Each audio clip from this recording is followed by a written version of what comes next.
One nation one election નો જે પ્રસ્તાવ છે, જે બિલ છે, એનો અમે સખત શબ્દોમાં વિરોધ કરીએ છીએ.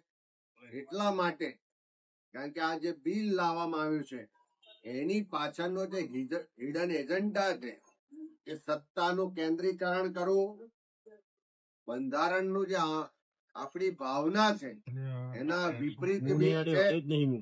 દેશનું જે ફેડરલ સ્ટ્રક્ચર છે, જે સંવિધાનિક ઢાંચો છે કે જેમાં દરેક રાજ્યોને અલગ અલગ વ્યવસ્થાઓ, અલગ અલગ સત્તાઓ મળી છે, એનું કેન્દ્રીકરણ કરવાનો આ પ્રયત્ન છે.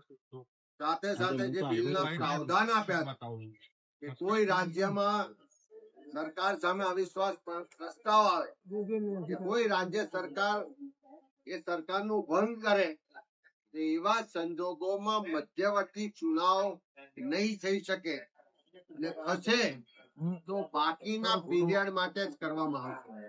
અને દેશનું જયારે બંધારણ બન્યું ત્યારે બંધારણ સભામાં પણ 1949 બાબા સાહેબ આંબેડકરે સ્પષ્ટ રીતે કીધું કે કોઈ પણ મતદાર સરકાર ચૂંટવા માટે મત આપે છે 5 વર્ષ માટે હોય, એ અડધા સમય માટે મત હોઈ શકે નહીં.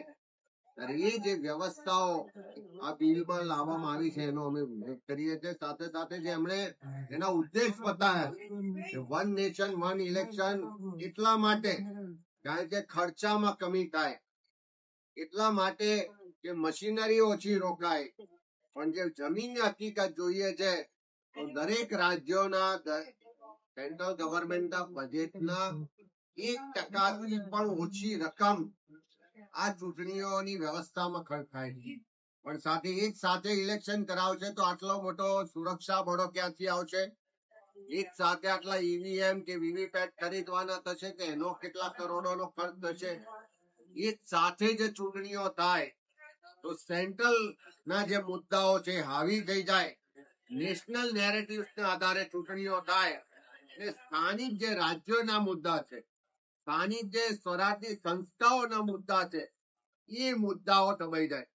એક સાથે લોકસભાની ચૂંટણી થાય, એક દિવસે વિધાનસભાની ચૂંટણી થાય, એક દિવસે કોર્પોરેશન, જિલ્લા પંચાયત, તાલુકા પંચાયતની ચૂંટણીઓ થાય તો મતદારો પણ ભ્રમિત થશે કે કયા મુદ્દાઓ આધારિત મત કરવું, કયા મુદ્દા આધારિત સરકારો બનાવી, કયા સરકારોની વિફળતાઓ છે એનું એસેસમેન્ટ કરવું. એ મતદારો પણ આમાં મોટા પ્રમાણમાં ભ્રમિત થવાની શક્યતાઓ